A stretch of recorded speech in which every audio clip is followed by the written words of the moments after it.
Hello, and welcome to today's virtual event, Threatened Tapajos, Indigenous Perspectives on Planned Infrastructure Mega Projects. My name is Crystal Bavona, and I'm the Associate Director of the Boehner Stiefel Center for Brazilian Studies at San Diego State University. Today's event is a collaboration with the NGO based in Switzerland, the Society for Threatened People, and the Los Angeles-based activist organization, the Coletivo por Brasil Democrático. Thank you to Julia Buser of the Society for Threatened Peoples and Simone Alexandrino of the Coletivo for co-organizing with us. I'd also like to thank the team at the Center for Brazilian Studies, our director, Erica Robb Larkins, Flavia Suarez, Amethyst Sanchez, and a big thank you to Isabelle Simões, who translated and subtitled all of the videos for today's event. I'm also grateful to my students from Religious Studies 406, God, Gold, and Glory, Religion and Colonial Encounters in the Americas, who enthusiastically opened up our classroom so that this event could take place. The region of the Tapajós River in the Brazilian Amazon is the site of several planned mega projects, including railroads, dams, mining, and the expansion of agribusiness. Today, we will watch a lecture by Thelma Monteiro, who contributed to a report produced by the Society for Threatened Peoples documenting the indigenous response to the planned infrastructure projects that will impact their communities' health and their territories. After Thelma's presentation, we will screen the short documentary Threatened Tapajós, directed by Tomás Pedro in 2021. And then we'll hear from Vinicius da Silva Machado, who produced the film with the Society for Threatened Peoples. Lastly, we'll open for a bilingual discussion with Thelma and Pedro, who are present today. First, a word from Julia Buser, who is a campaign coordinator for the Society of Threatened Peoples and who will introduce us to the project, Threatened Tapajós. Bom dia a todos e todas. Muito obrigada pelo convite para esta aula. O meu nome é Julia Büster, sou da Suíça. Sou coordenadora da campanha na Associação para os Povos Ameaçados e responsável pela campanha da Amazônia. A nossa Associação para os Povos Ameaçados, APA, é uma organização de direitos humanos suíça que defende os direitos dos povos indígenas e das minorias.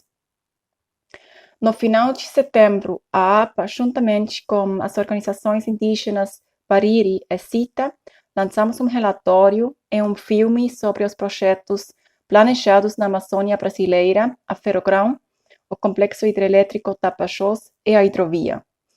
Na primeira parte, o relatório fornece uma análise profunda das empresas e instituições financeiras mundiais potencialmente envolvidas nesses projetos de infraestrutura. A segunda parte do relatório retrata os pontos de vista e preocupações das comunidades indígenas que seriam diretamente afetadas pelos projetos. No contexto da crise climática global, a preservação da Amazônia e a prevenção do desmatamento e dos incêndios florestais é uma urgência global.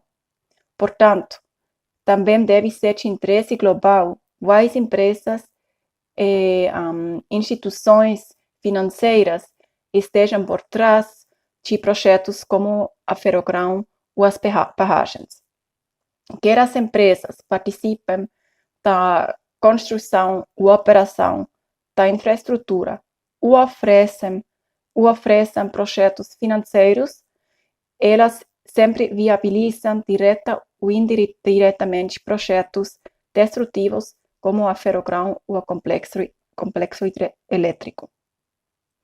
É por isso que as instituições financeiras devem assumir a responsabilidade pelos direitos humanos, como de fato já declarado nas diretrizes da OCDE ou da ONU.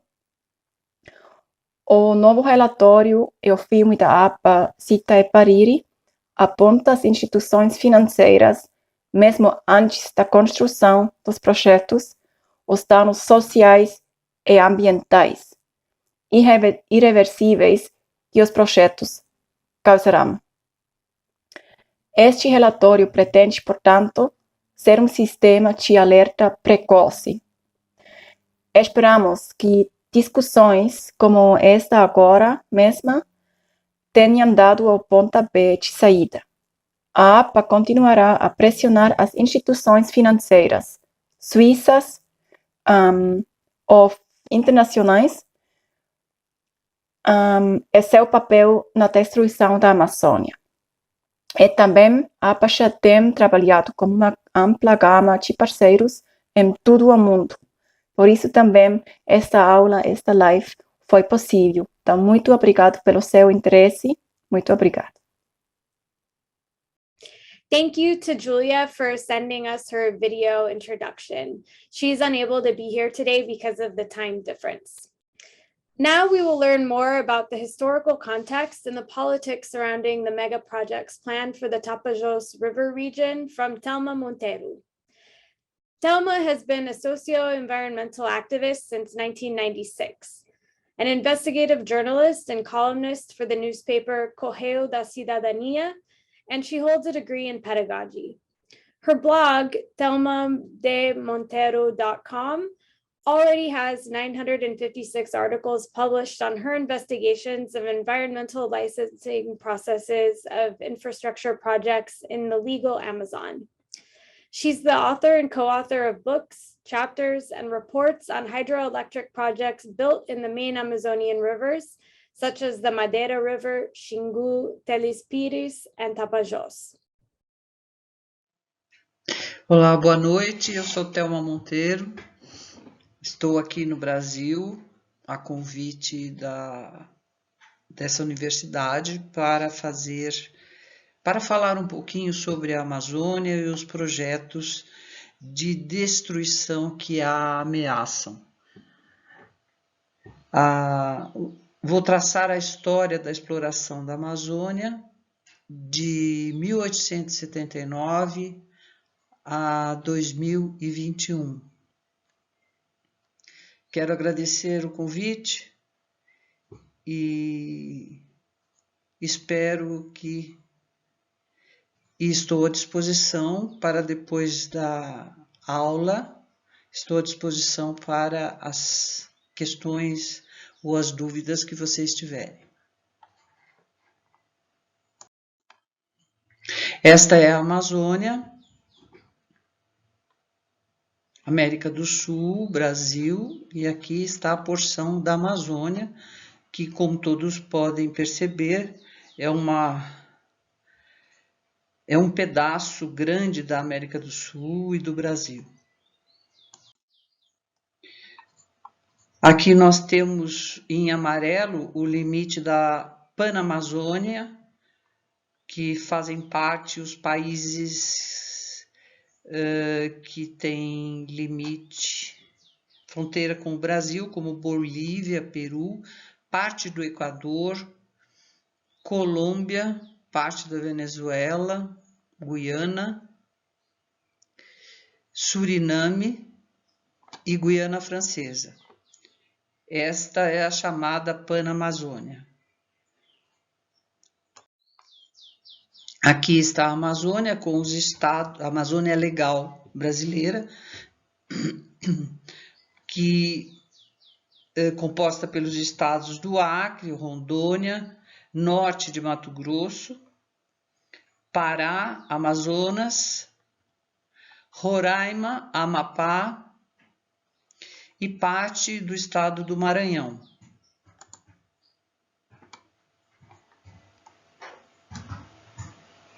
Este é o rio Amazonas, principal rio da Amazônia. Aqui nós temos o rio Tapajós e a região do Tapajós, que é esta região aqui, que será objeto da nossa aula de hoje. Aqui está o rio Madeira e aqui, na divisa do estado do Mato Grosso com o estado do Pará e o estado do Amazonas, esse biquinho aqui, daqui sai o rio Teles Pires, daqui sai o rio Juruena e os dois formam o rio Tapajós. A bacia do Tapajós engloba toda essa região.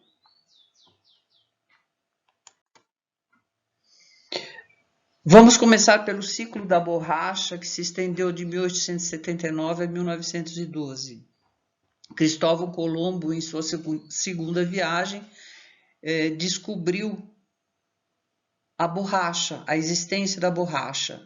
E a partir daí, com a divulgação da existência da borracha no Velho Mundo, na Europa, a Amazônia então passou a ter a sua primeira exploração econômica no início do século XIX.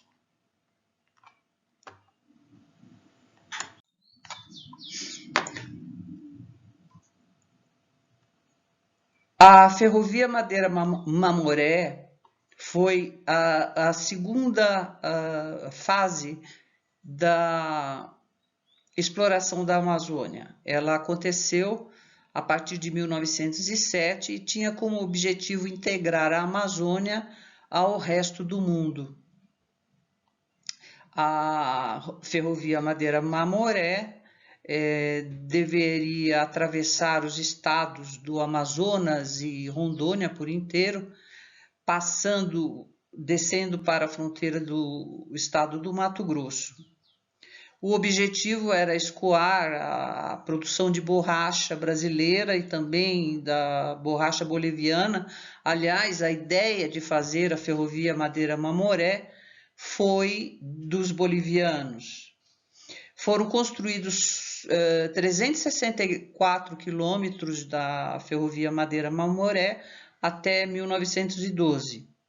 Ela funcionou até a década de 1930.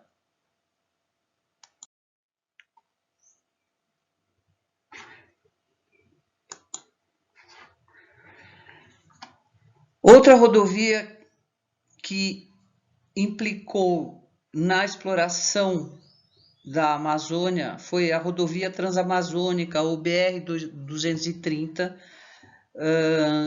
construída nos anos 1960, durante a ditadura militar brasileira.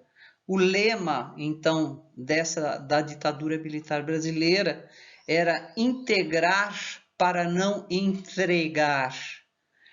Ou seja, a ditadura brasileira gostaria que esse chamado vazio demográfico, que era a Amazônia, pudesse ser ocupada. Então, para isso, seria necessário a exploração da Amazônia para integrá-la ao desenvolvimento do resto do Brasil e também acelerar a ocupação. Essa aceleração da ocupação se deu entre 1970 e 1991. De 4 milhões de habitantes, passou-se para 10 milhões de habitantes nesta época. A pecuária teve uma expansão substancial, de 1,7 milhões de cabeças para 17 milhões de cabeças, só com a Transamazônica. O PIB da região cresceu exponencialmente e dos 4.260 quilômetros da rodovia transamazônica, 1.200 quilômetros ficaram inacabados. E apesar disso, ela foi inaugurada em 1972 e uma boa porção da Transamazônica passa no estado do Pará, até hoje, né?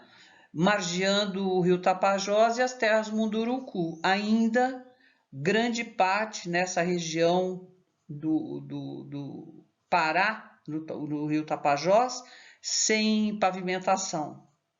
É lógico que as consequências da construção da rodovia transamazônica foram o desmatamento e os impactos nas terras indígenas da região. E, principalmente, se considerarmos que a Transamazônica sai do leste do Brasil para o oeste, em direção ao oeste, com 4.260 quilômetros, essa rodovia, a construção dessa rodovia criou impactos em 3 biomas brasileiros: a própria Amazônia, a Caatinga e o Cerrado. Outra rodovia também construída nos anos da ditadura militar brasileira, anos 1970, foi a rodovia Cuiabá-Santarém, ou BR-163. A BR-163, ela sai da capital de Mato Grosso, que é Cuiabá, e vai até Santarém, nas margens do rio Tapajós. Ela foi construída começou a ser construída em 1971, e o objetivo era escoar a produção de grãos do norte do Mato Grosso. Ela tem 1.764 quilômetros e com a construção da Cuiabá-Santarém, o norte do estado do Mato Grosso recebeu milhares de colonos do sul e sudeste do Brasil, com programas de assentamentos feitos, idealizados pelo governo, então, da ditadura, com o objetivo de colonizar o norte do Mato Grosso. É lógico que a expansão do agronegócio com a colonização do norte do Mato Grosso se deu em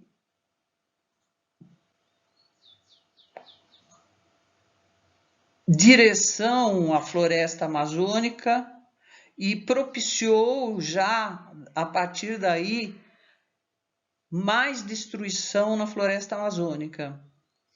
Com isso, a ocupação das margens da rodovia BR-163 criou um impacto dessa ocupação na forma de espinha de peixe ao longo da rodovia. A degradação da região se deu com a retirada da madeira ilegal, incêndios e para que houvesse a abertura da floresta. Então, esse foi um essa rodovia, BR-163, é o centro das nossas conversas a respeito da ferrovia Ferrogrão, que vem na esteira dessa rodovia.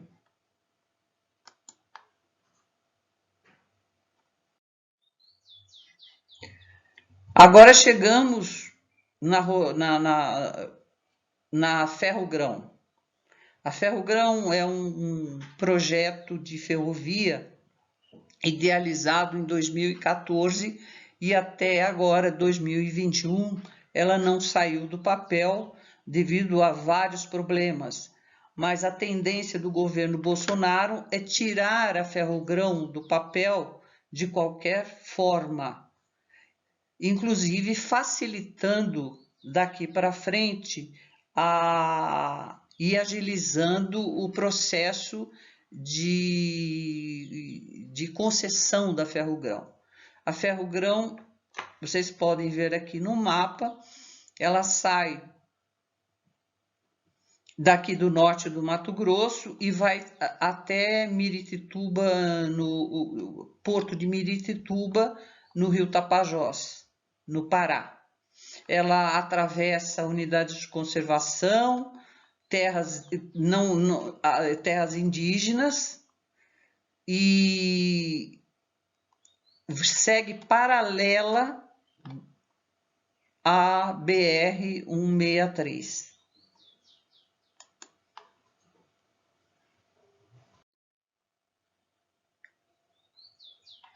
Aqui é possível ver o traçado da BR-163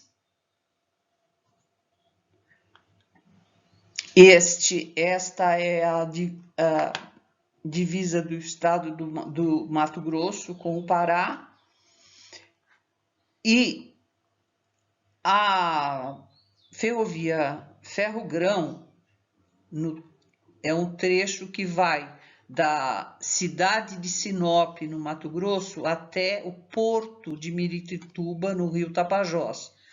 Ela tem 933 quilômetros ao lado da BR, da rodovia 163. Segundo os estudos da Ferrogrão, não há sobreposição com terras indígenas, do traçado da Ferrogrão com terras indígenas, e nem afeta ou invade unidades de conservação.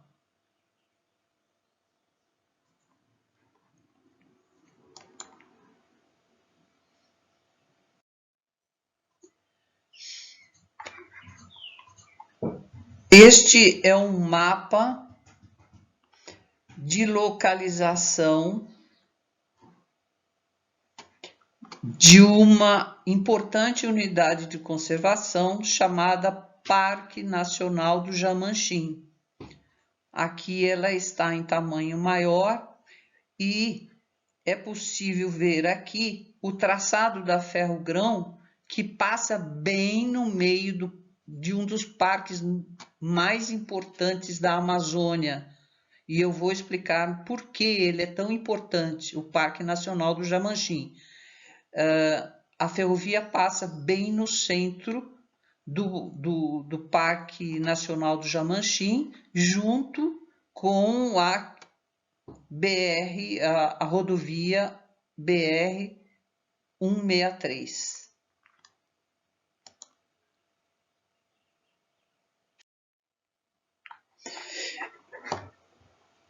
Mais uma informação importante sobre a Ferrogrão e o Parque Nacional do Jamanchim. Foi feita uma medida provisória 758 para demarcação da faixa de domínio da BR-163, da rodovia BR-163, e para desafetação da faixa de domínio da Ferrogrão. Essa MP 758 foi aprovada pelo Congresso, uma medida provisória foi feita pelo governo, depois aprovado pelo Congresso e virou uma lei 13.452 de 2017, ainda no governo anterior, que desafeta o Parque Nacional do Jamanchim para a passagem da Ferrogrão.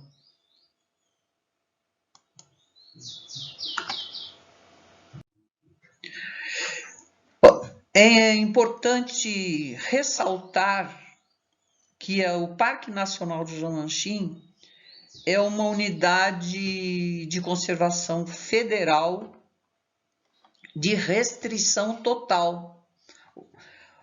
E a importância dela para essa região é que ela é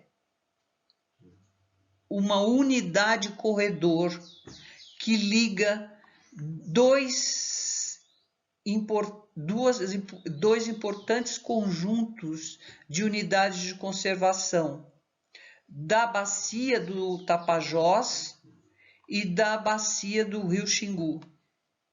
São 17 milhões de hectares de áreas federais protegidas aqui nessa região. Só a bacia do Rio Tapajós tem 764.183 quilômetros quadrados. Mais um mapa interessante com o traçado da Ferrogrão paralela à rodovia. Aqui está o Parque Nacional do Jamanchim e aqui está uma outra unidade de conservação super importante, porque é uma reserva biológica de nascentes da Serra do Cachimbo. É justamente, né, por essa região que começa a ser o rio Jamanchim, que é o principal afluente do rio Tapajós. Essa é a reserva biológica que, como se vê na imagem, ela é bem próxima à rodovia, a ferrovia ficará bem próxima à reserva biológica da Serra do Cachimbo.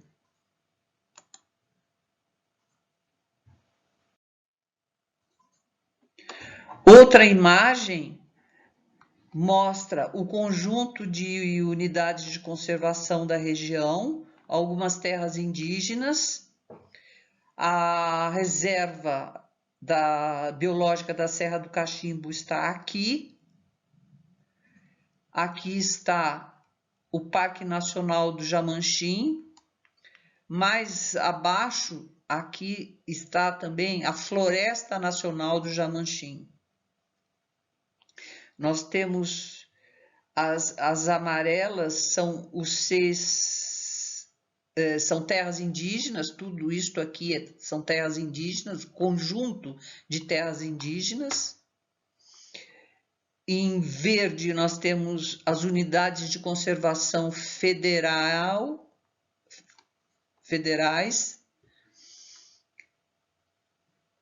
E aqui, num tom diferente, nós temos as unidades de conservação também federais.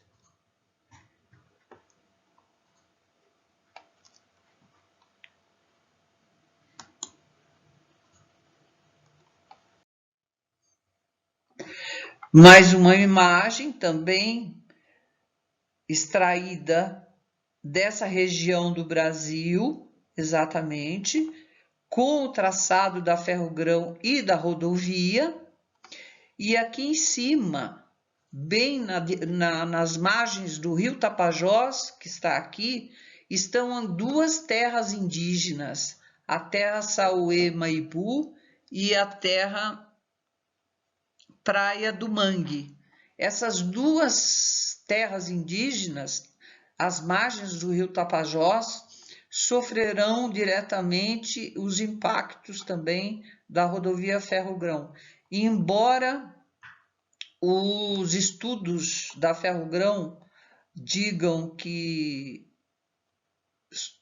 apenas essas duas terras indígenas sofrerão impactos, nós sabemos que ao longo da Ferrogrão, várias terras indígenas de inúmeros povos indígenas sofrerão os impactos da passagem da Ferrogrão, assim como já sofrem os impactos da passagem da rodovia 163. O Ministério Público Federal do Brasil entrou com uma ação a pedido da sociedade civil para mostrar que a Ferrogrão estaria violando os direitos dos povos indígenas e das comunidades tradicionais. Segundo o Ministério Público Federal ainda, o governo Bolsonaro desconsidera totalmente esses impactos sobre os indígenas, que já foram detectados por vários levantamentos, e viola direitos reconhecidos nacional e internacionalmente desses povos. Nós temos a Constituição Federal Brasileira de 1988, que garante nos seus artigos 231 e 232 os direitos dos povos, inclusive direito à consulta livre, prévia e informada. Segundo ainda o Ministério Público Federal, em representação ao Tribunal de Contas da União, contestando as irregularidades no projeto da Ferrogrão, esses indígenas teriam que ser informados e consultados sobre seu consentimento na fase de planejamento do projeto, antes das licenças ambientais, antes dos estudos.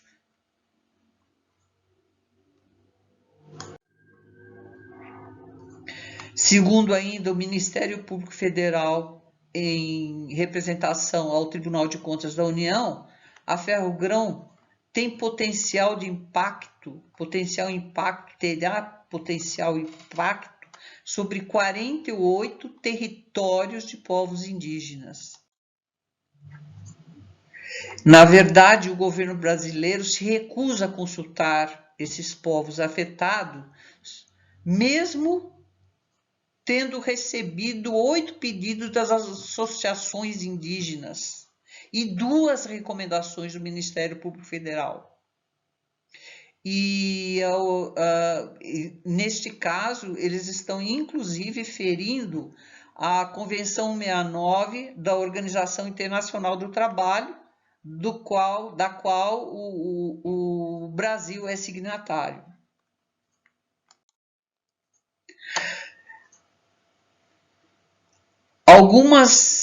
Alguns potenciais impactos.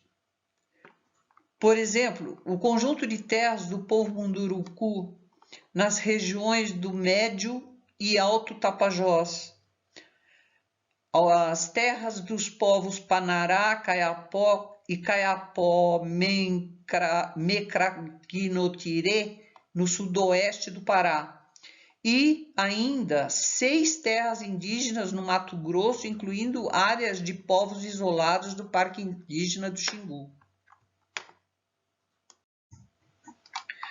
A Agência Nacional de Transportes Terrestres, Agência Nacional de Transporte Terrestre Brasileira, tinha assumido durante uma audiência pública e uma consulta pública o compromisso por escrito de fazer a consulta aos povos indígenas antes de que o processo da ferrovia fosse enviado para análise no Tribunal de Contas da União.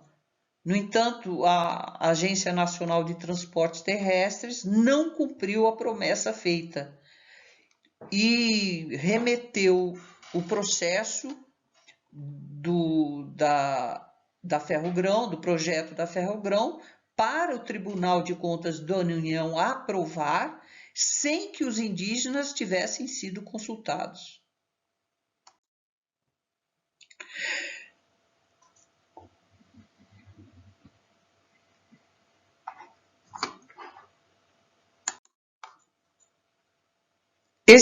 Os procedimentos necessários, segundo o MPF, de realização das consultas nunca foram iniciados. Isso agora, a última atualização do MPF em 2021.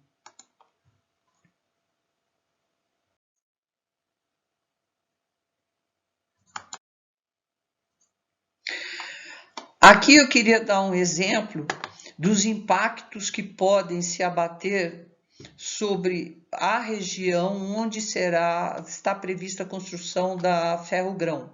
Aqui se pode ver o traçado da rodovia BR-163.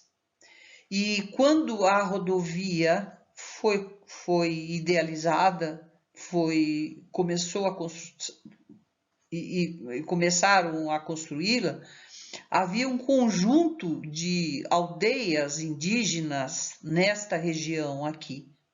E essas aldeias, por causa da BR-163, foram removidas daqui para o Parque Nacional do Xingu, que foi criado para receber essas aldeias. Então, a conclusão é que, se para construir a BR-163 se removeu esse conjunto de aldeias para uma outra região para que esses povos não sofressem os impactos da rodovia, como agora se pretende construir uma ferrovia que vai passar bem perto de outras terras indígenas.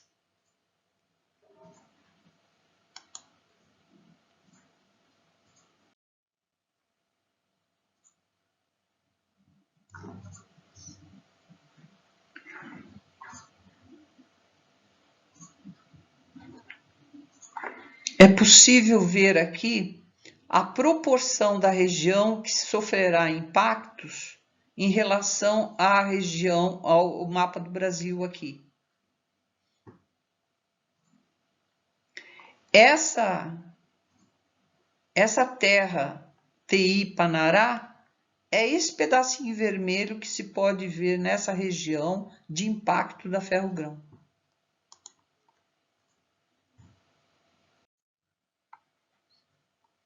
Mais uma vez, aqui está a divisa do estado do Mato Grosso com o estado do Pará e a traçado da rodovia BR-163. Aqui os territórios das terras indígenas com os povos indígenas, TI Mengraguinoti e TI Baú aqui. Aqui nós temos unidades de conservação, essa aqui é a Floresta Nacional do Jamanchim, que também vai sofrer os impactos se a ferrogrão for construída.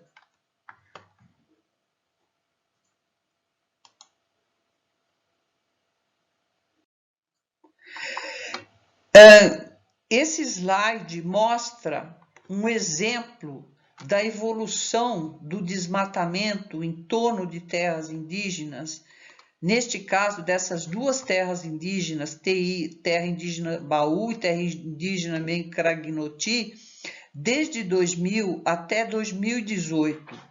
É possível ver como se dá o desmatamento em torno da terra indígena.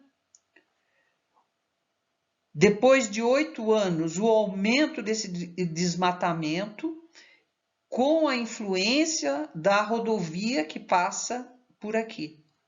Em 2012, já se vê o avanço do desmatamento sobre as terras indígenas, aqui sobre a TI Baú e aqui sobre a TI Mengraguinoti. Em 2018, já se percebe a invasão do desmatamento na própria terra indígena.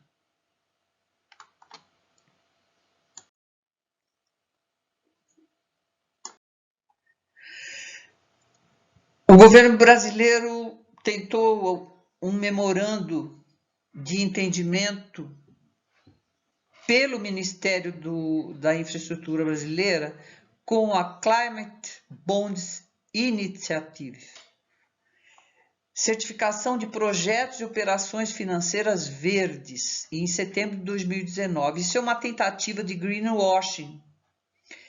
A Climate Bonds não avaliou o pedido de certificação dessas operações até agora, agosto de 2021. Segundo, para isso, o governo Bolsonaro, promete retirar 1 milhão de toneladas de gás carbônico da atmosfera, com a redução de 90% no fluxo de caminhões da rodovia 163, que leva a soja para o porto do Tapajós. Eles consideram que construir a ferrogrão vai retirar os caminhões da rodovia e, com isso, retirar 1 milhão de toneladas de gás carbônico da atmosfera. No entanto, a rodovia 163, ela está asfaltada até a divisa está totalmente pavimentada e duplicada até a divisa do estado do Mato Grosso com o estado do Pará. Mas já está pronto o projeto para a duplicação do restante da BR-163 até o porto de Miritituba, no rio Tapajós. A construção da ferrovia Ferrogrão, ou EF170, é objeto de alguns entraves jurídicos. Um deles é uma ação direta de inconstitucionalidade no Supremo Tribunal Federal, porque a ferrovia passa no meio de um parque nacional, numa unidade de conservação de restrição total, que é, como nós já mostramos, o Parque Nacional do Jamanchim. O Supremo Tribunal Federal do Brasil concedeu uma liminar suspendendo o processo da Ferrogrão até que se analise a questão dos impactos e da passagem da ferrovia cortando ao meio o Parque Nacional do Jamanchim. Outro problema jurídico que faz com que o processo da ferrovia esteja parado é uma representação do Ministério Público Federal ao Ministério Público do Tribunal de Contas da União, que analisa as contas de projetos como o caso da Ferrogrão. E, nesse caso, o Ministério Público entrou no processo para apontar as irregularidades, principalmente com relação à consulta aos povos indígenas, que deveria ter sido feita antes que o Tribunal de Contas da União analisasse o processo. Outro problema, que é um problema sério, é o projeto que tramita no Congresso, um projeto de lei que tramita no Congresso Nacional Brasileiro, para permitir que as ferrovias sejam autorizadas a construção de ferrovias seja autorizada de forma mais simples, sem burocracias, com celeridade.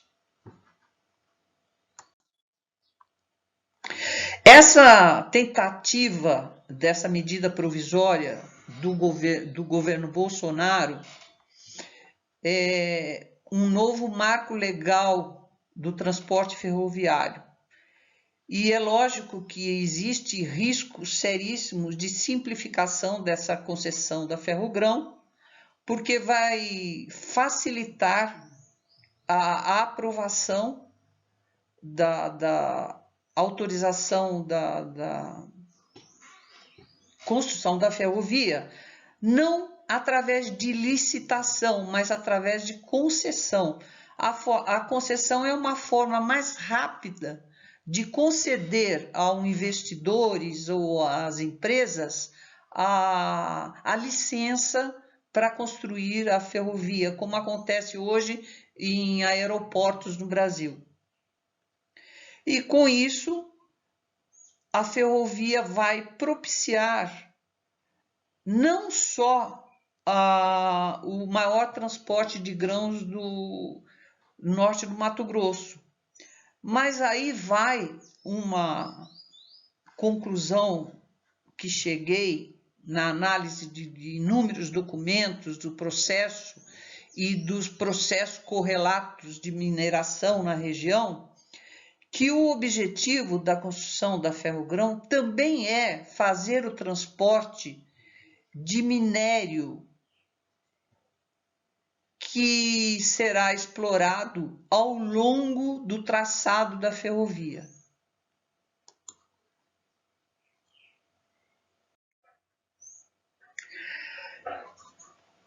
Esse é o gancho para nós entrarmos num outro tema, que é o tema da mineração na Amazônia. Eu tenho aqui uma imagem do mapa do Brasil, América do Sul, e aqui a região da bacia do rio Tapajós, que é o foco do nosso trabalho de hoje. Aqui está, nesta região onde vocês veem em vermelho e depois aqui em amarelo pequeno, a maior província mineral do mundo, chamada Província Mineral do Tapajós. E justamente está no traçado da Ferrogrão. A Província Mineral do Tapajós tem 100.000 quilômetros quadrados e é considerado uma das maiores áreas de mineração de ouro do mundo. Estudos estimam que só daí poderão sair 1.000 toneladas de ouro. A presença de garimpos ilegais nessa região já é conhecida. Só pista de pousos na bacia do rio Tapajós, nessa região do Tapajós, ou da província mineral do Tapajós, são 300. Mais 170 nas proximidades e mais 185 no município de Alta Floresta. Então, mais um indício que corrobora a minha conclusão de que a Ferrogrão é, sim, uma forma de viabilizar a mineração nessa região da bacia do Tapajós.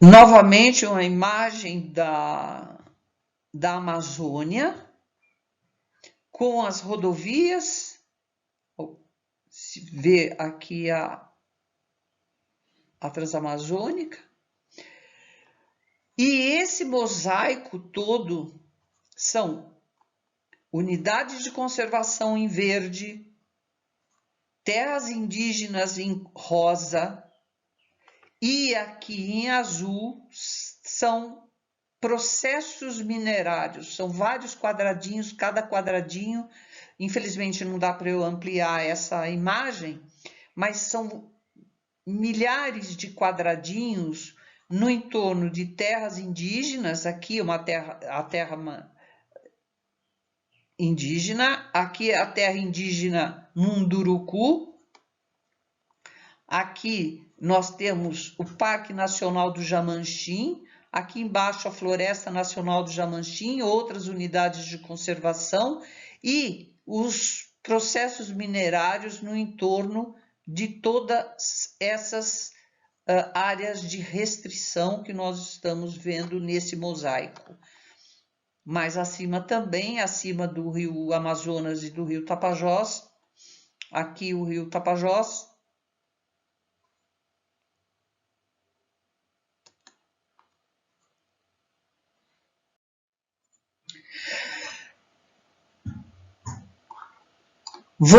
continuando com o problema da mineração na Amazônia e coincidente com a liberação da continuidade do processo da projeto da Ferrogrão, nós já temos tramitando 17.408 novos processos minerários em análise no Departamento Nacional de Pesquisa Mineral, que é um órgão governamental.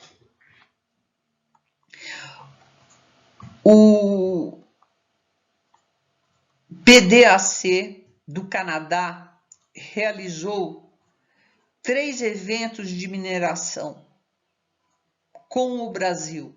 Um em 2019, um em 2020 e outro em 2021. E o Brasil se tornou, para o Canadá e para o PDAC, a joia da coroa. O governo brasileiro chegou a convidar empresas multinacionais para investirem em mineração nas terras indígenas. Em 2021, está tramitando um projeto de desregulamentação e flexibilização da legislação ambiental brasileira para atrair grandes mineradoras, para facilitar a tramitação dos processos minerários para as grandes mineradoras. Foram ofertadas 35 mil áreas e 8 blocos para pesquisa nesse último PDAC de 2021. Também em Mato Grosso existe a província mineral de Alta Floresta, que também foi ofertada no PDAC. Como eu já disse, a bacia do Tapajós tem a maior área de mineração ilegal do Brasil atualmente, com 4.700 pontos de garimpo, segundo imagens do satélite. 3,8 milhões de hectares de unidades de conservação e 2,4 milhões de hectares de terras indígenas estão ameaçadas pela mineração de ouro. Outro fato sério é a presença do mercúrio na região da bacia hidrográfica do Tapajós, que já causou uma exposição crônica dos indígenas Munduruku. Portanto, a extração de ouro mais a extração de madeira aumenta o desmatamento. O modelo de revisão regulatória e legal da indústria mineral brasileira, segundo a Agência Nacional de Mineração, redução da burocracia. O próprio Banco Nacional de Desenvolvimento Econômico e Social, BNDES, do Brasil, que é um banco público, já se muniu de mecanismos para suporte financeiro aos projetos de mineração. O PDAC de 2021 realizou por dia leilões de 5 mil áreas públicas de interesse para mineração. O projeto do governo Bolsonaro é ampliar o acesso a áreas atualmente restritivas à mineração, como as terras indígenas. Existe uma verdadeira corrida de ouro, pelo ouro na Amazônia brasileira. São 2.576 focos de garimpo ilegal, segundo um levantamento recente, que atingem 17% das áreas protegidas, entenda-se por áreas protegidas as áreas, terras indígenas e unidades de conservação, e 10% das áreas protegidas, as unidades de conservação, e 10% das terras indígenas. A mineração ilegal de ouro hoje movimenta no Brasil 28 bilhões de reais por ano. É evidente, então, que o garimpo contribui muito para as taxas de aumento de desmatamento, tanto em territórios indígenas, que aumentou em 4%, em 2017, que aumentaram em 4% em 2017, para 23% em junho de 2020, segundo o INPE. E na semana passada, o INPE divulgou os novos índices de aumento de desmatamento na Amazônia, e o valor estimado é de 13.235 quilômetros quadrados, ou 1.323.500 hectares de áreas desmatadas de agosto de 2020 a julho de 2021.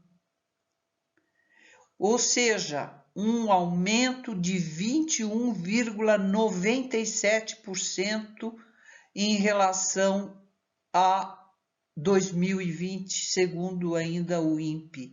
Esses dados não foram divulgados durante a COP26. O governo omitiu na COP26 esses dados e, embora eles tenham saído antes da COP26.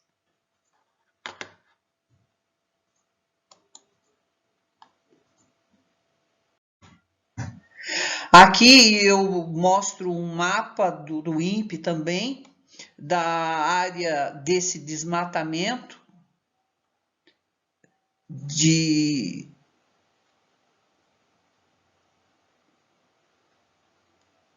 essa área dentro desse traço vermelho é a área que nós estamos tratando, que é a área da bacia hidrográfica do Tapajós.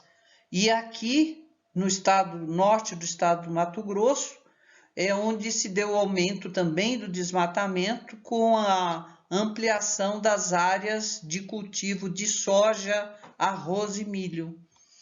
Aqui está a bacia grande parte da bacia do Tapajós, que pode-se ver que daqui nasce o Tapajós e vai em direção ao Rio Amazonas, né? Porque o Tapajós é afluente do Rio Amazonas. Esta região também, que é a região por onde vai passar pretende-se passar a ferrovia Ferrogrão.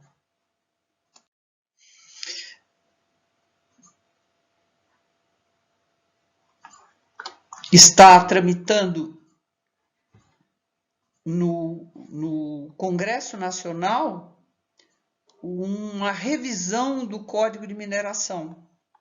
E essa atividade minerária vai subordinar os direitos constitucionais de povos e comunidades tradicionais e sobrepor interesses comerciais minerários ao direito fundamental ao meio ambiente e ecologicamente equilibrado.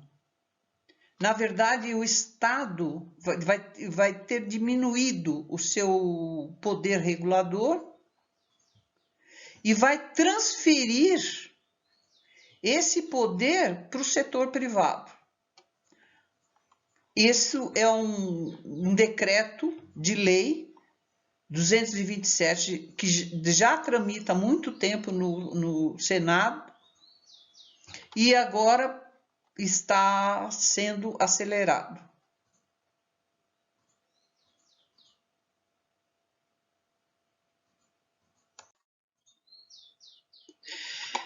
Em 2012, eu descobri, através de fontes minhas, como jornalista, que estavam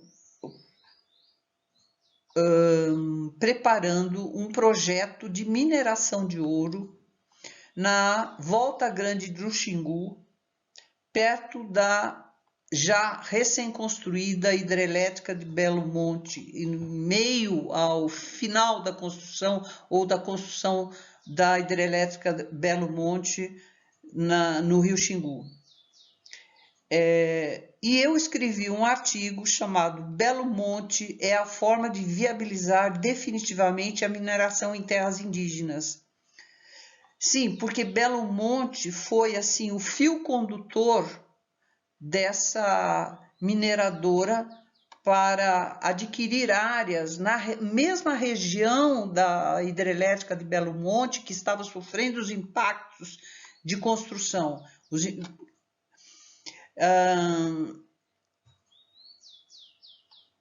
E justamente próximo ao barramento principal foi montado o maior projeto de exploração de ouro a céu aberto do Brasil.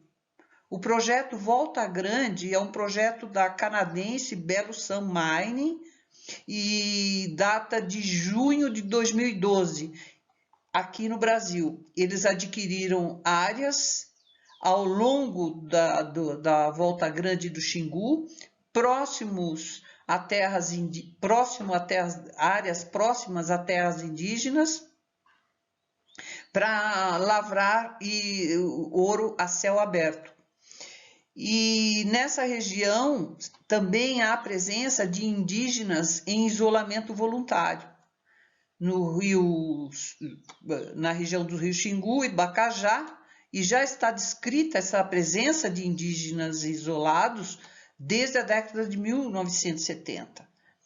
A Belo Sun Mining Corporation foi lançada na Bolsa de Valores em Toronto em 30 de abril de 2012.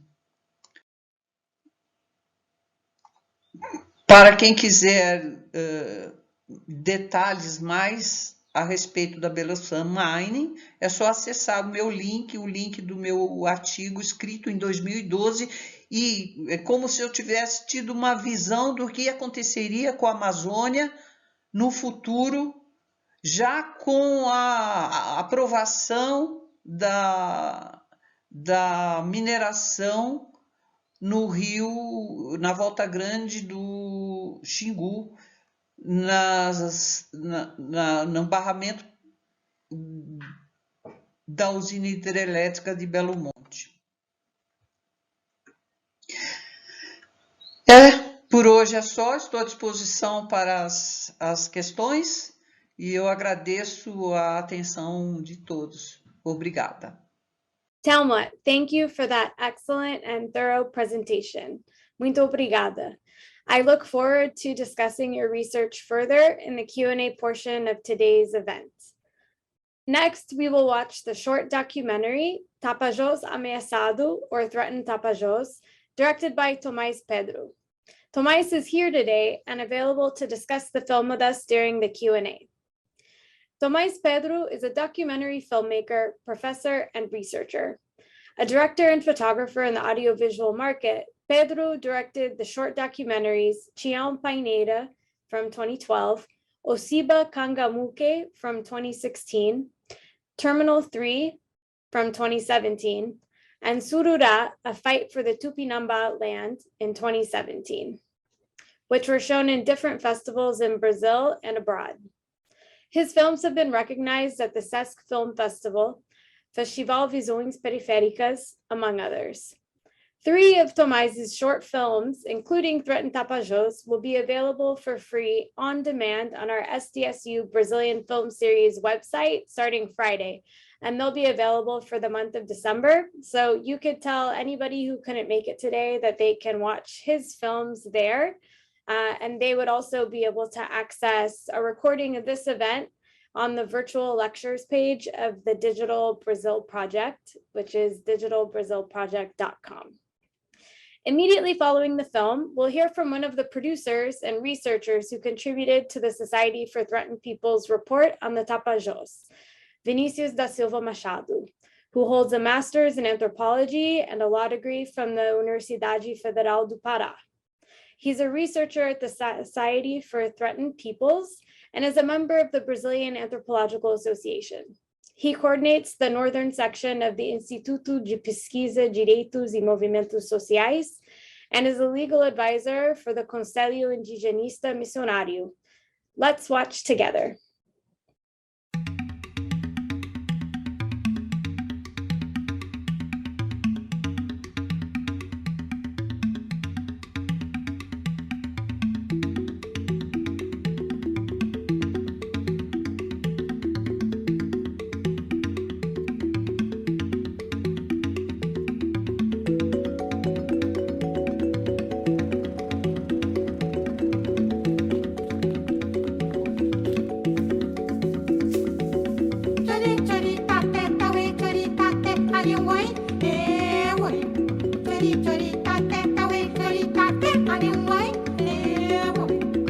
Nós, povos indígenas aqui do Tapajós, nós somos ameaçados por essas grandes infraestruturas que estão tentando implementar dentro do território.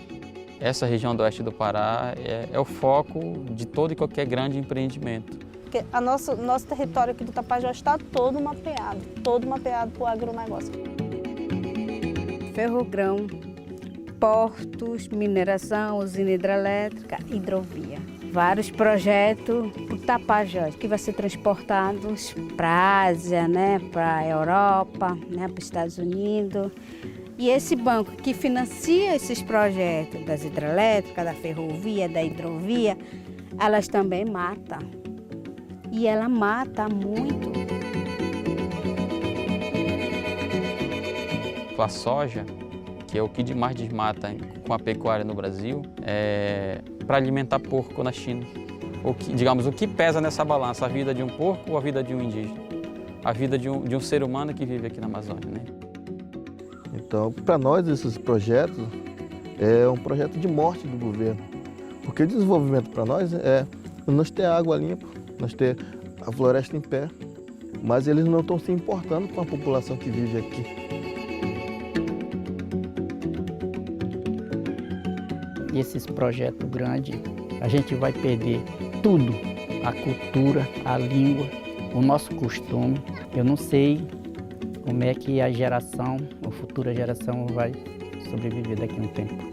Porque todo mundo vive, respira através da floresta. Se nós não ter floresta, todo mundo vai morrer, né?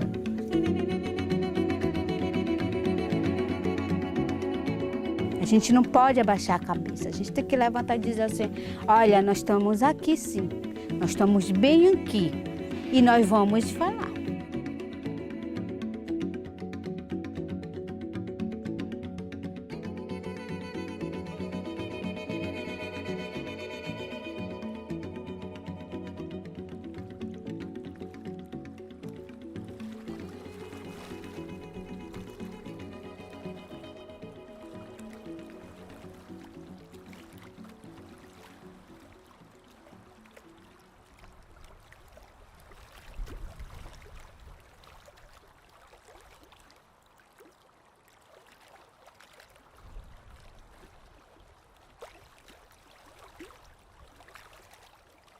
Manter a floresta em pé, manter os nossos rios vivos, é manter a nossa vida e a vida dos nossos filhos, a vida dos nossos netos, a vida do futuro, é manter a vida do planeta.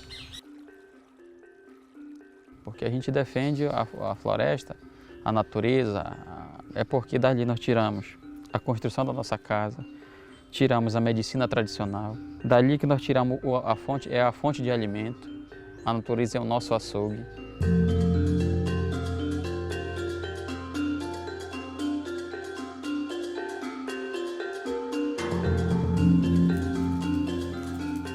A gente viver na aldeia é uma vida assim maravilhosa, porque de lá nós tiramos tudo que nós precisamos, a farinha, a mandioca para fazer a farinha, né?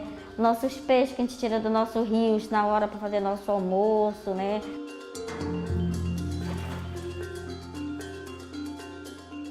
A gente sente que esse nosso rio é um paraíso para nós. E a gente tem que preservar esse rio.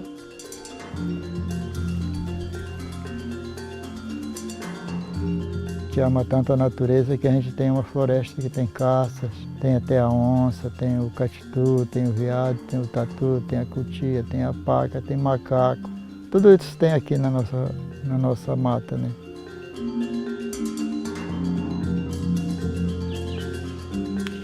Porque a floresta, nós preservamos elas, quando eu falo que ela é nossa vida, ela é o nosso coração, porque nós sobrevivemos dela.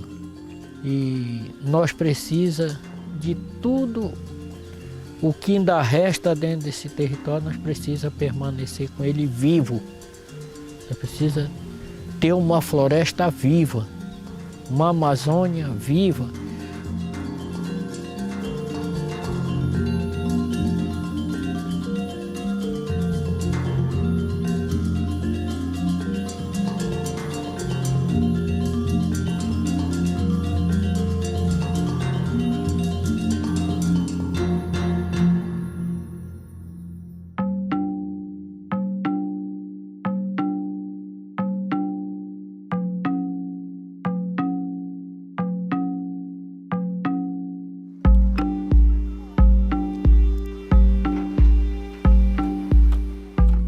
Essa região aqui do Tapajós, né, região como um todo aqui, ela é muito propícia para o escoamento da grande produção, né, que vem aí do Centro-Oeste. Então, existe aqui um terreno, vamos supor dizer, muito propício para a implantação desses projetos. Se você procurar entender sobre hidrelétrica, ferro-grão, madeireiras, soja, plantações de grande porte, pecuária, tudo aqui tem. Né? Tudo está sendo instalado aqui, minério, tudo. Se chegar a acontecer esses grandes empreendimentos, o nosso Tapajós morre, né? Matando o Tapajós, a gente vai junto, né? Para nós, é o fim para a gente. Então, nossa cultura, né? Nosso modo de viver, a gente não vai pescar, não vai caçar, né? Cantar, né? Contar as histórias.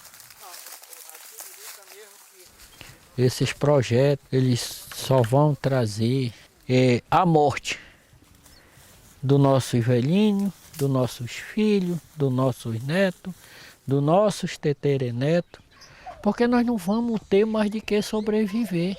Acabou a floresta, acabou os igarapé, acabou nossos lugares sagrados, acabou o nosso lago, nós vamos sobreviver como?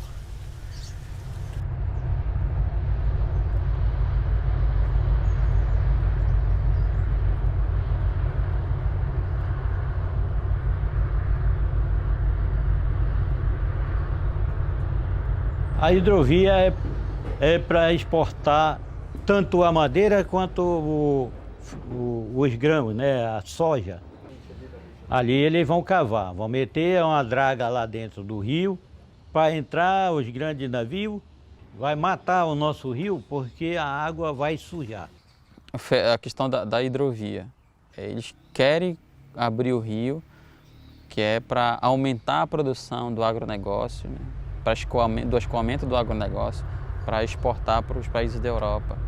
E aí é muito preocupante por conta de que você mexer no curso do rio, você muda toda a dinâmica dele, né? E aí você começa a mexer nos berçários dos peixes. E esses povos aqui na região, eles dependem do rio para viver.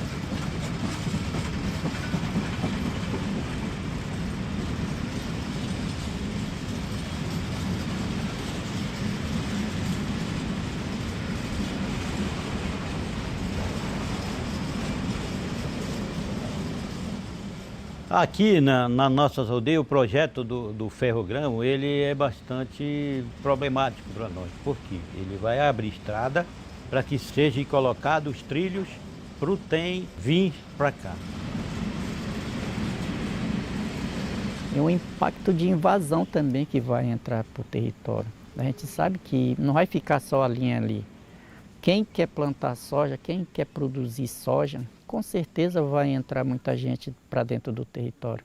É essa que o ferro-grão vai trazer de impacto para nós.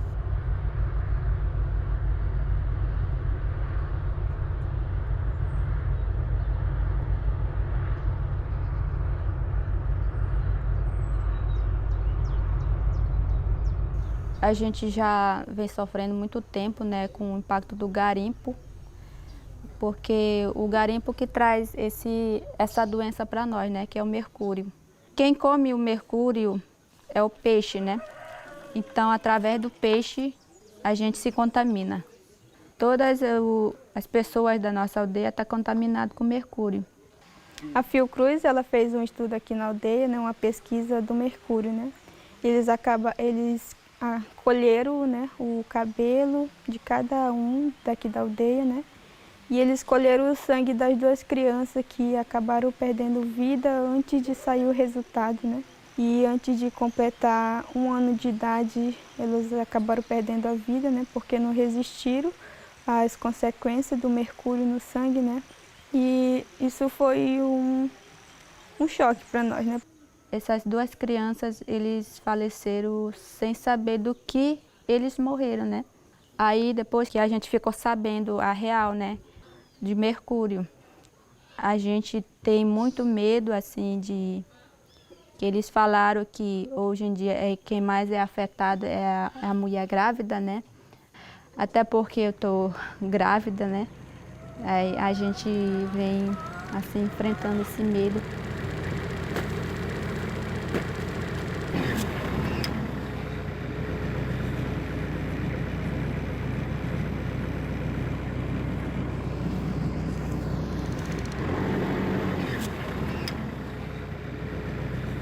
Esse aqui é um igarapé, né, chamado igarapé do açaizal. Hoje nós não temos mais uma água saudável, esse nosso igarapé não tem mais vida, porque foi morto pela plantação de soja, foi morto pelos grandes fazendeiros que destruíram as margens do igarapé, que aterraram a nascente para atender os interesses do agronegócio, interesses dos capitalistas.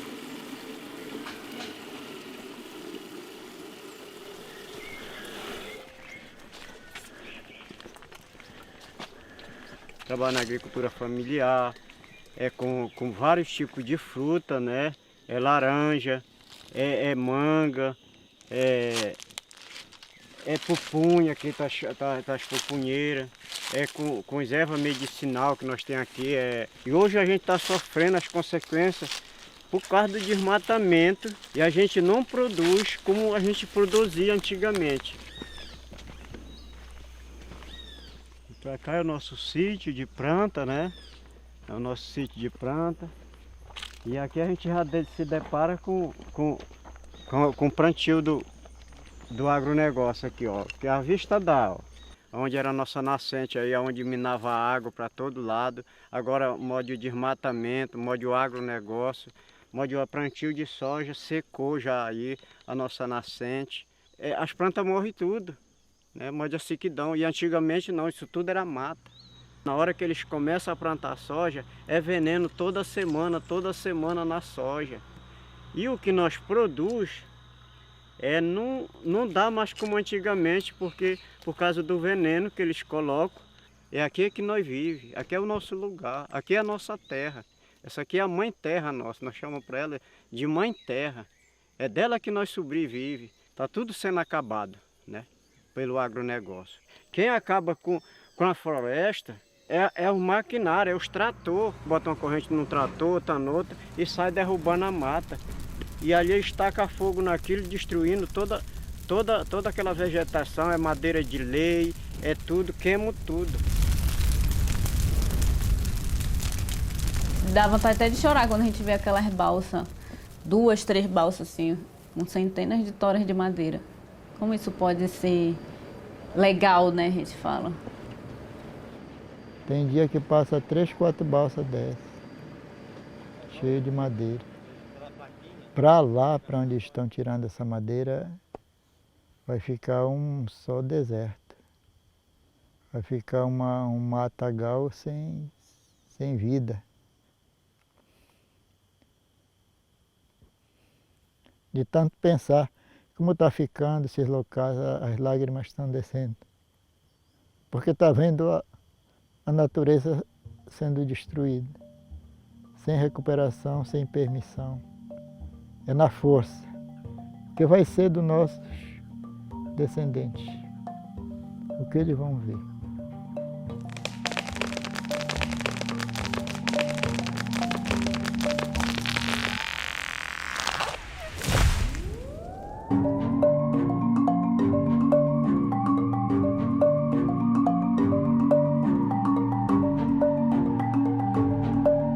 Cultura regional, é o índio que toca fogo no roçado, é o caboclo também, o pequeno produtor que toca fogo no roçado. A floresta nossa é úmida, não pega fogo.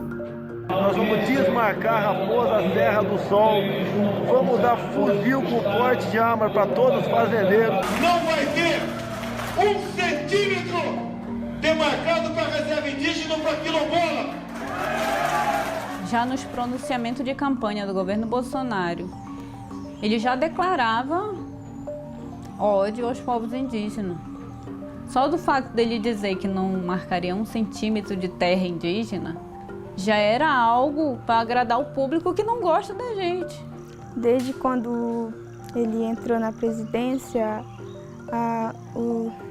A floresta, né, foi muito desmatada, foi acho que o ano que teve mais desmatamento e a questão da queimada, né?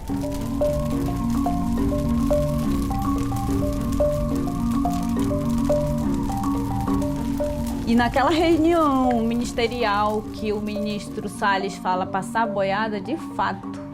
Enquanto estamos nesse momento de tranquilidade no aspecto de cobertura de imprensa, porque só fala de Covid, e ir passando a boiada, e mudando todo o regramento. Eles aproveitaram o período da pandemia, além da gente ter que sobreviver a essa desgraça que foi o coronavírus, a gente tem que sobreviver aos conflitos territoriais, porque continuou os avanços, continuou as ameaças dentro do território, e continuaram os madeireiros, os garimpeiros, os sojeiros atuando, avançando. É um governo fascista, né, genocida, declarado. E ainda tem as consequências das ameaças, que o próprio governo incentiva o pessoal a invadir o território, né? Com o governo Bolsonaro aumentou muito isso. Você viu que durante esse governo dele morreu muitas lideranças, né? Foram assassinadas graças ao incentivo dele.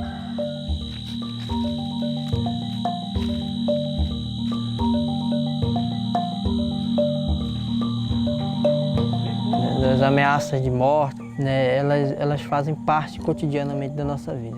Em 2018, o meu irmão foi assassinado. E aquilo que aconteceu com ele não era para ele, era para mim, né? Era para ter acontecido comigo. Eu temo pela minha vida. Se eles não conseguiram me matar antes, não vai ser agora que eles vão me matar, porque eu vou continuar lutando. Eu sei que a minha liberdade, eu deixei aquela minha liberdade, mas uma liberdade maior mesmo é ver o território livre, é ver tudo isso ser livre, sem ter o impacto, né, dos grandes projetos. Não é esse governo do Bolsonaro que vai derrubar a gente. Nós estamos aqui há milhares de anos, né, resistindo, né, aos massacres, mas estamos aqui de pé ainda, lutando, todo dia.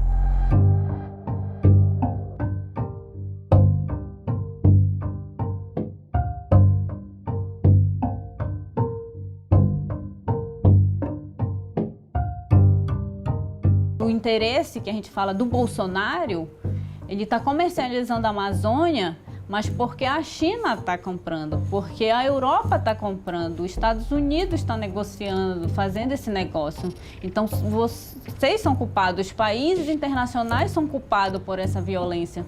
Quem está por trás desse dito desenvolvimento que vem aqui para dentro das nossas terras é o grande capital, né?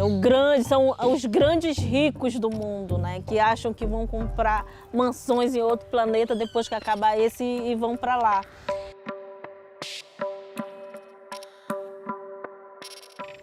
Porque tudo que eles estão explorando aqui no Brasil, na Amazônia, se transporta para fora. Então, os compradores não estão se preocupando com a Amazônia. Eu acho que esses bancos que estão se dando bem, né? Esses bancos que financiam, eles também são culpados. Eles são culpados do clima estar assim. Eles são culpados pela morte da Amazônia, né? Por causa existem esses grandes bancos que financiam.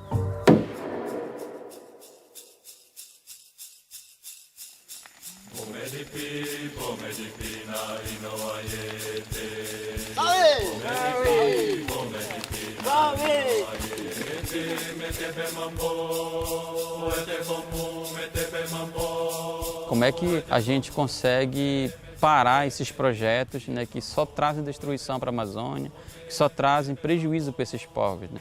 Aqui, as estratégias que a gente faz é retomando essas lutas físicas.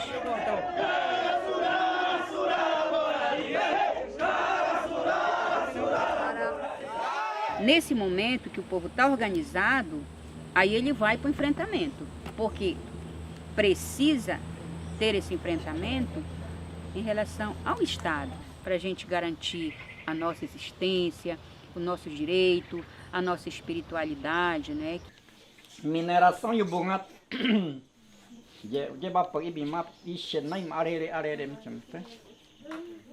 E aí o trabalho de base ele é muito importante, porque eu ainda acredito que a mobilização nos territórios ela ajudou, porque a gente trabalha a consciência dos parentes de que é muito mais fácil a gente ter o nosso território preservado do que ter ele cheio de projetos instalados dentro ou nos seus arredores, né?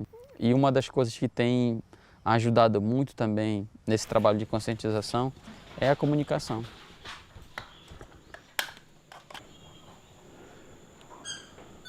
Eu comecei a trabalhar com audiovisual porque a importância é muito grande para nós. A gente tem que mostrar a nossa luta, né? Porque muitas vezes vocês que moram longe, né, de nós, não sabem o que está acontecendo com nós, né? É uma forma de resistência também. Hoje nós usamos arma também, redes sociais. Eu tenho redes sociais. Eu tenho Twitter, eu tenho Instagram, tenho Facebook, eu tenho WhatsApp. E eu mostro na nossa luta. Eu tenho o direito de vir aqui dizer: não queremos ferrogrão, não queremos porto de soja e não queremos hidrelétrica e não queremos mineração no nosso território. Queremos vida, queremos nosso território demarcado.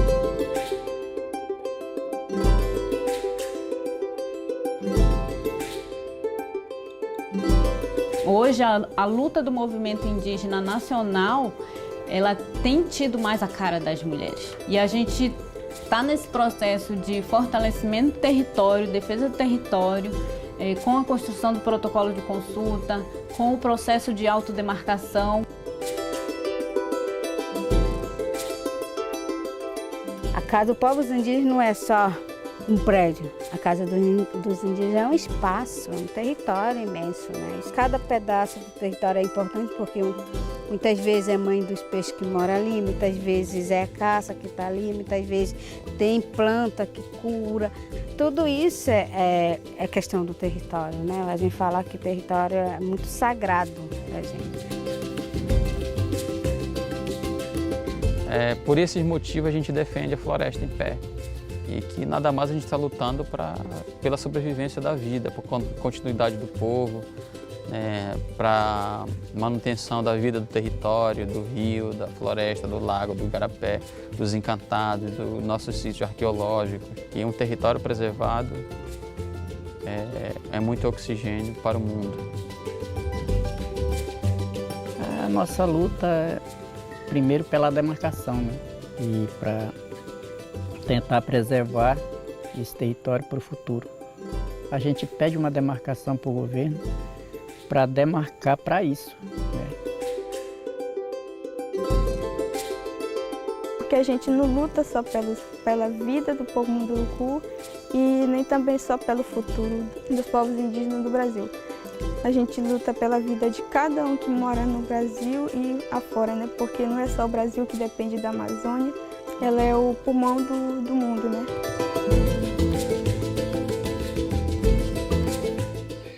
E sem falar que para nós também a árvore ela tem vida.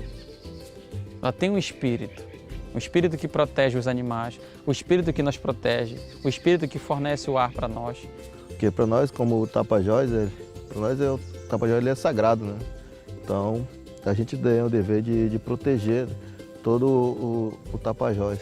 A gente luta assim também, não é pela terra, pelo território, para o futuro. E no mesmo tempo a gente tem que pensar um pouco no dono da casa, né? Quem é o dono da casa? É as caças, né?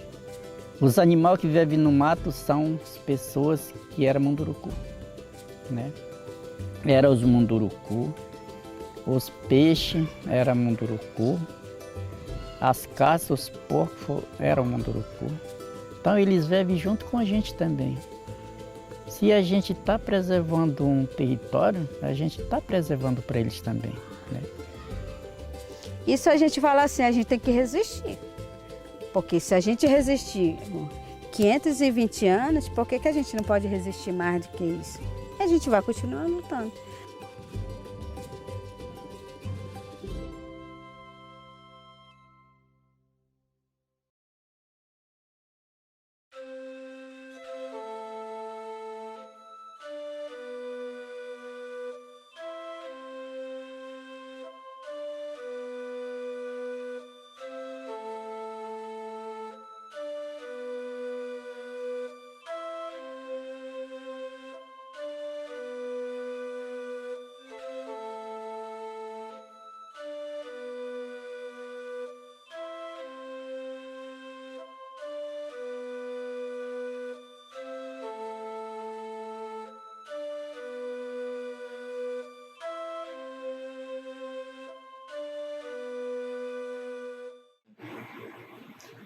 Olá, tudo bem? Eu me chamo Vinícius da Silva Machado, eu sou antropólogo e advogado, falo aqui da cidade de Belém, no estado do Pará, no Brasil, na Amazônia brasileira, e sou produtor do documentário Tapajós Ameaçado.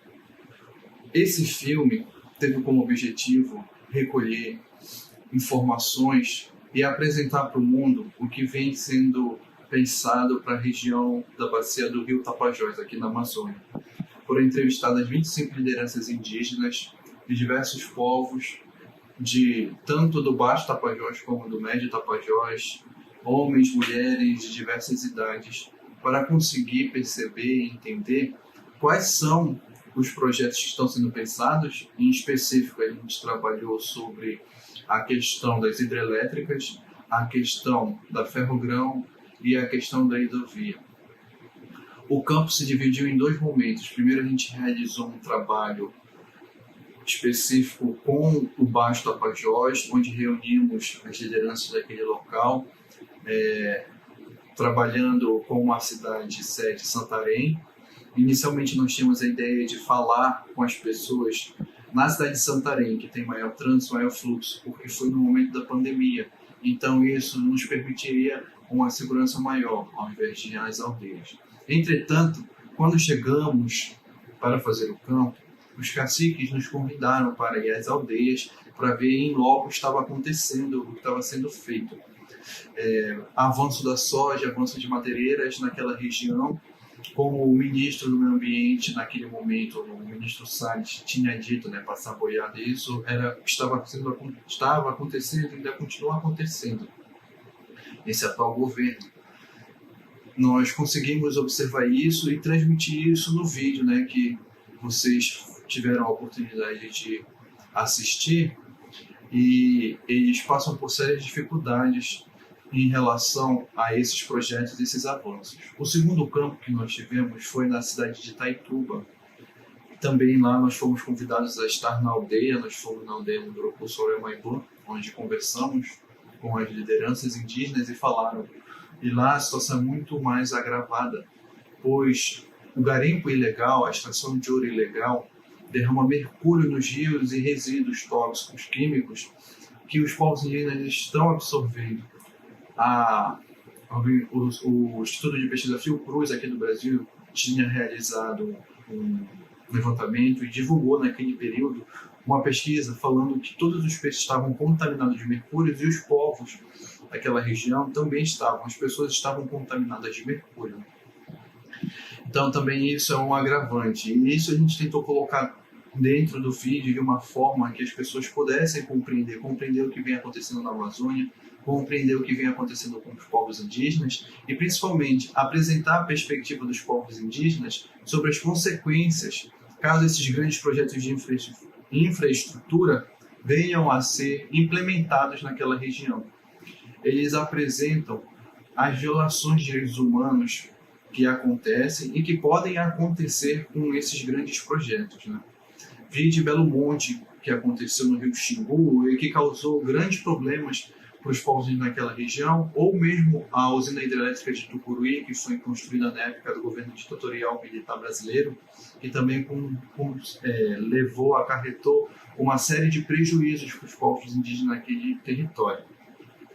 É uma disputa, uma luta que vem se acentuando, conseguiu uma grande repercussão hoje na COP21, onde os povos indígenas do Brasil conseguiram ir e denunciar o que vem acontecendo aqui no nosso país.